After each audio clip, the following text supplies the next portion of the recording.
తన భర్త అత్త మామల నుండి తనకి ప్రాణహాని ఉందని చిత్తూరు నగరానికి చెందిన ఓ వివాహిత రోజా మొరపెట్టుకున్నారు. ఆదివారం ఉదయం ఆమె మీడియాకు వెల్లడిస్తూ ఐరాల మండలం వైఎస్ కేతికి చెందిన తనకు 2016 జీడీ నెల్లూరు మండలానికి చెందిన విశ్రాంత ఏఎస్ఐ జ్ఞానప్రకాష్ నాయుడు కుమారుడైన పవన్ కుమార్ తో వివాహం జరిగిందని, ప్రస్తుతం మహాశ్వన్ సాయి కుమారుడు ఉన్నారని అన్నారు. పెళ్లైనప్పటి నుంచి వరకట్నం తేవాలని, ఇతర కారణాలతో 3 సార్లు తనపైన తన భర్త హత్యాయత్నానికి పాల్పడ్డారని ఆరోపించారు. దీనిపైన పోలీస్ స్టేషన్లో కూడా కేసు నమోదైందని చెప్పారు. కేసు విచారణలో ఉండగానే శుక్రవారం ఉదయం 10 గంటలకు కోర్టుకు వెళ్తున్న తనను ఇంటి వద్ద తాడు బిగించి అతి కిరాతంగా చంపడానికి చూశారని అన్నారు. తన కుమార్ని కూడా చంపబోగా కేకలు వేయడంతో పారిపోయాడని అన్నారు. స్థానికుల సహాయంతో తప్పించుకుని జిల్లా ఎస్పీకి ఫిర్యాదు చేయగా ఎస్పీ స్పందించి అతనిపైన హత్యాయత్నం కేసు నమోదు చేసి జైలుకు పంపించారని అన్నారు. కానీ భర్త అత్త మామ నుంచి తనకు తన బిడ్డకు ప్రాణహాని ఉందని CM Chandrababu Naidu, home minister తనకు న్యాయం చేయాలని మొరపెట్టుకున్నారు. తనకు సహకరించిన ఎస్పీకి 1 టౌన్ పోలీసులకు కృతజ్ఞతలు తెలిపారు.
నమస్కారం అండి.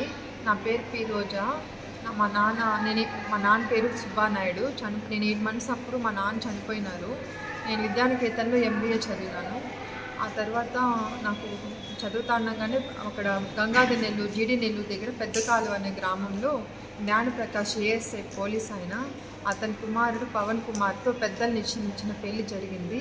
2016లో మాకు పెళ్లి జరిగిందండి. 2017లో మాకు బాబు పుట్టాడు, ఒక బాబు. నాకు పెళ్ళైన 3 నెలల నుంచి వరకట్నం తెమ్మని మా అత్త మామ నా భర్త హింసించారు. అప్పుడు వరకట్నం తెమ్మని నా తల మీద కూడా కొట్టేసి 7 కుట్లు పడి గవర్నమెంట్ హాస్పిటల్లో కేసు నమోదు చేసి మా అమ్మోళ్ళ ఇంటికి వెళ్ళిపోయినాను. 2 years బాబు ఉన్నప్పుడే నా బిడ్డని ఎత్తుకొని వెళ్ళిపోయినారు. అప్పుడు కంప్లైంట్ ఇస్తే ఎస్పీ సార్ నా బిడ్డని నాకు డీవీసీ తరపున బిడ్డని హ్యాండ్ ఓవర్ చేశారు. 2 years మా అమ్మోళ్ళ ఇంటికాడనే ఉన్నాను. మళ్ళీ నా భర్త మా అత్త మామ వచ్చి బాగా చూసుకుంటాము, నిన్నేమనము అని నన్ను పిలుచుకొని వచ్చారు కాపురానికి. చిత్తూరులో కాపురం పెట్టిస్తాము అన్నారు. పార్టీషన్ సూటు వేసున్నానండి, 50% నాకు బిడ్డకు షేర్ కావాలని. ఆ కేసు నువ్వు రాజీ తీసుకో, బిడ్డ ఎస్టేట్లో ఉండే ఇల్లు నీ బిడ్డ పైన రాస్తాము, నేను గార్డియన్ కింద పెడతామని మా హస్బెండ్ చెప్పాడు. తీరా కేసు రాజీ పోయిన తర్వాత ఇల్లు రాసివ్వలేదు. పోలీస్ కేసు కూడా మా మీద తప్పుడు కేసు పెట్టానని నువ్వు జడ్జి సార్తో చెప్పాలి, అలా చెప్పుకుంటే మా ఇంట్లోనే ఉన్నావు, నిన్ను చంపేస్తామని నా మీద హత్యా ప్రయత్నము 2-3 సార్లు చేశాడు. ఇంటికి సీసీ కెమెరాలు పెట్టానండి. ఆ ఎవిడెన్స్తో నన్ను కొట్టుండేదానికి 1 టౌన్లో పోలీస్ కేసు నమోదు చేశాను 3 సార్లు. ఆ తర్వాత మళ్ళీ కూడా చిత్తూరుకు వచ్చినా కూడా నా భర్త మాతో లేడు, మా అత్త మామతోనే పెద్దకాల్లోనే ఉంటున్నాడు. ఇప్పుడు 4 సంవత్సరాలు కూడా నేను మా బాబు ఒంటరిగా ఉంటున్నాము.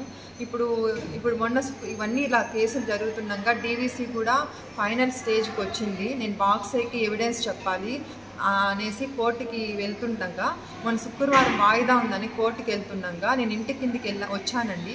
మా హస్బెండ్ రెడీగా అక్కడే ఉండి కాసుకొని ఉండి దాంకొని ఉండి నా మీద అటాక్ చేశాడు. ఇంట్లోకి వచ్చి నా గొంతుకి దారం వేసి బిగిచ్చేసి, నా చీర కూడా కొంగేసి బిగిచ్చేసి, నా బిడ్డని నా నుంచి లాక్కొని నా తల నేలకేసి కొట్టి నా మీద హత్యా ప్రయత్నం చేశాడు. నాకు చాలా భయం వేసింది. నా బిడ్డను కూడా పారిపోంటే బిడ్డ పారిపోయి చుట్టుపక్కల ఉండే వాళ్ళందరినీ బిడ్డ పిలుచుకొని వచ్చాడు. అదంతా అక్కడ కింద కెమెరాలో రికార్డ్ అయింది. అతను కొట్టేది, నా మీద హత్యా ప్రయత్నం చేసేది. ఆ భగవంతుడి దయ వల్ల నేను నా బిడ్డ ప్రాణాలతో బయటపడి కోర్టుకి వెళ్ళిపోయినాను. కోర్టుకి వెళ్తానే చాలా ఘోరంగా కొట్టాడు. కాలేసి దొక్కలో తని నోట్లో కూడా బ్లడ్ వచ్చేసింది సార్. తలంతా కూడా రక్తపు గాయాలైనాయి, ఇక్కడంతా కూడా గాయాలు. చీరంతా కూడా మెడకేసి చుట్టి చీర కూడా చినిగిపోయింది. దారం కూడా గొంతుకేసి దారం కూడా బిగిచ్చి హత్యా ప్రయత్నం చేశాడు. ఊపిరి ఆడకుండా నోరంతా బిగించాడు. దీనికి సంబంధించి వీడియో ఉండాలి.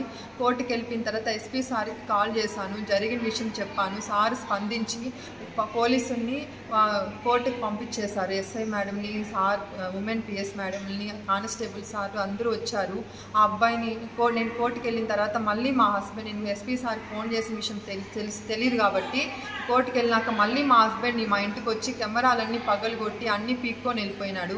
అతను ఇంటికి వచ్చి ధ్వంసం చేసేది కూడా స్క్రీన్ షాట్ వచ్చింది నాకు. మళ్ళీ కెమెరాలు పనిచేయలేదు. ఆయనకే నేను కోర్టుకు వచ్చినాక ఎవిడెన్స్ అంతా ఫోన్లో సేవ్ చేసి పెట్టుకున్నాను. ఆ విషయం వాళ్ళకి తెలీదు. అతను తెలియకనే కెమెరాలన్నీ లాక్కొని వెళ్ళిపోయినారు. మళ్ళీ ఎస్పీ సారు పోలీసుని పంపించారు, అతన్ని పట్టుకున్నారు. ఆ ఎవిడెన్స్ ప్రకారము నేను మళ్ళీ నా వల్ల కళ్ళు తిరిగి పడిపోయి బ్లడ్ ఇంజురీస్ అయింటే గవర్నమెంట్ హాస్పిటల్కి వచ్చి అడ్మిట్ అయ్యాను సార్. ఇక్కడికి వచ్చిన తర్వాత నా దగ్గర స్టేట్మెంట్ తీసుకున్నారు. ఎఫ్ఐఆర్ అయింది, అటెంప్ట్ మర్డరు. నిన్న అతన్ని జైలు కూడా పంపించారు, సబ్ జైలుకి. ఇప్పుడు ఏమంటే నేను నా బిడ్డ చాలా ప్రాణహాని స్థితిలో ఉన్నాము. వాళ్ళు పొలిటికల్ ఇన్ఫ్లుయెన్స్ ఉపయోగించి మా అమ్మ వాళ్ళని కూడా బెదిరిస్తున్నారు. నా బిడ్డ కూడా చిన్న బిడ్డ, 6 ఏళ్ళ బిడ్డ. నాకు నా బిడ్డకి ప్రాణహాని ఉండాలి. దయచేసి వాళ్ళు పొలిటికల్ ఇన్ఫ్లుయెన్స్ చూపిస్తుంది. ఈ విషయం మేరకు లోకేష్ సార్కి, చంద్రబాబు నాయుడు సార్కి, హోమ్ మినిస్టర్ మేడంకి, మహిళా వాళ్ళకి అందరికీ చేసి నాకు న్యాయం నాకు నా బిడ్డకి ప్రొటెక్షన్ కల్పిమని కోరుతున్నాను. నేను ఫోన్ చేసిన వెంటనే ఎస్పీ సార్ కూడా దీని గురించి స్పందించి నాకు న్యాయం చేశారు. సార్ స్పందించిన వల్లనే ఈరోజు నేను నా బిడ్డ ప్రాణాలతో బతుకున్నాము. సార్కి మేము నా జీవితాంతం రుణపడి ఉంటాను, కృతజ్ఞతలు చెప్తున్నాను. ఇప్పుడు కూడా అడ్మిట్ అయి ఉన్నాను. పడుకుంటే కూడా లేయలేని స్థితిలో ఉన్నాను. మెడ నరాలంతా నొప్పి, పైకి కూడా లేయలేకపోతున్నాను. స్వెల్లింగ్ అంతా అయిపోయింది గొంతు. అందుకని డాక్టర్లు అబ్జర్వేషన్లో పెట్టినారు. కాబట్టి నేను డిశ్చార్జ్ అవుతానే ఎస్పీ సార్ కూడా కృతజ్ఞతలు తెలుపుకుంటా అన్నాను. వచ్చి థ్యాంక్స్ చెప్తాను. వన్ టౌన్ వాళ్ళు కూడా పోలీస్ సార్ వాళ్ళందరూ నాకు న్యాయం చేశారు, కేసు కట్టినారు. నాకు జరిగిన అన్యాయానికి న్యాయం జరిగింది. ఇప్పుడు పొలిటికల్గా ఇన్ఫ్లుయెన్స్ చేసి నన్ను, నా బిడ్డని బెదిరిస్తున్నారు మా మామగారు. కెమెరాలంతా కూడా ధ్వంసం చేసి లాక్కొని వెళ్ళిపోయినారు. ఈ విషయం మేరకు లోకేష్ సార్కి అందరికీ తెలియజేసి నాకు న్యాయం చేయమని, మాకు ప్రొటెక్షన్ ఇవ్వమని కోరుతున్నాను.